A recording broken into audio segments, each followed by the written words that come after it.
పెట్టారు. ఆ అమ్మకి అన్నగా నిలబడిన వ్యక్తి మన నాయకుడు చంద్రబాబు నాయుడు గారు. ఆయన ప్రోత్సాహంతో మళ్ళీ ఆ తల్లి షాపు పెట్టుకునే పరిస్థితి. ఈ సభాముఖంగా అడుగుతున్న జగన్ని, ఇదేనా మా బీసీలకి నువ్వు ఇచ్చే గౌరవాన్ని? పాదయాత్రలో బీసీలు ఎదుర్కొంటున్న సమస్యలు నేరుగా నేను తెలుసుకున్నా. ఆనాడు ఆదరణ పథకం కింద రజక సోదరులకి వాషింగ్ మెషిన్ ఇచ్చాం. కానీ ఈరోజు ఆ వాషింగ్ మెషిన్లన్నీ పక్కన పెట్టేసే పరిస్థితి వచ్చింది.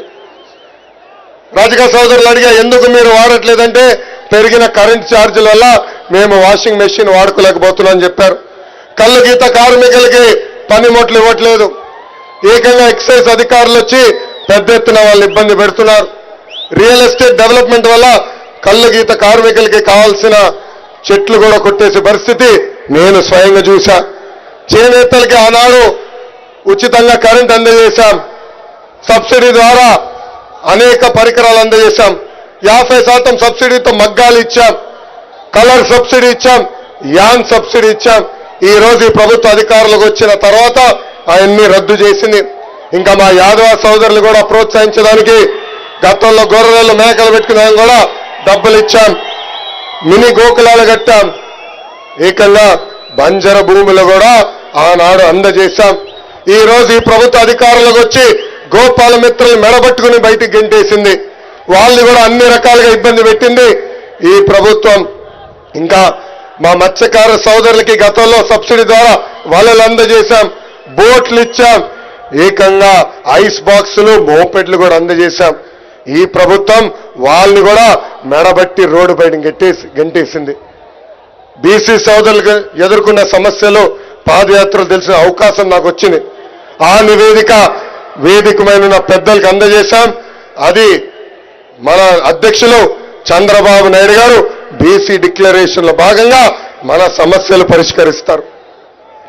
2019లో నేను పోటీ చేయాలనుకున్నప్పుడు చంద్రబాబు నాయుడు గారు మీ రాష్ట్రంలో ఎక్కడ పోటీ చేయాలనుకుంటున్నారని నన్ను అడిగారు.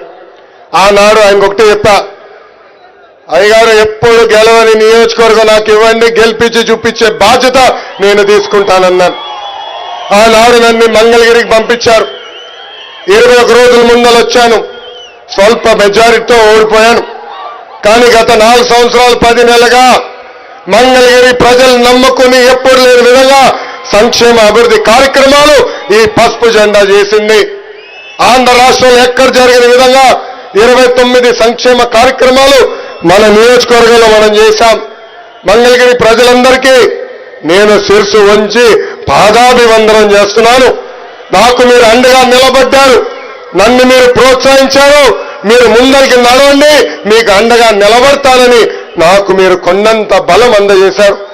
అందుకే ఈ సభాముఖంగా చంద్రబాబు నాయుడు గారు నేను కొన్ని మంగళగిరి ప్రజల తరఫున కోరుతున్నా.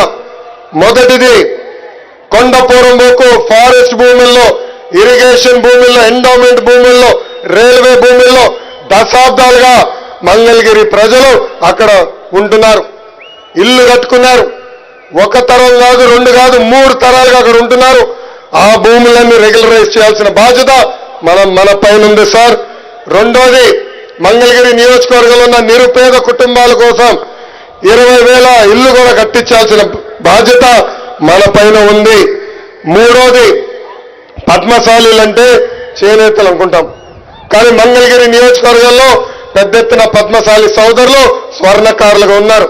వాళ్ళని ఆదుకునేదానికి ఒక ప్రత్యేక కార్పొరేషన్ కూడా ఏర్పాటు చేయవలసిందిగా పెద్దల్ని నేను కోరుతున్నాను. పెద్దల ఆదేశాల మేరకు మంగళగిరిలో మేము ఒక పైలట్ ప్రాజెక్ట్ చేశాం.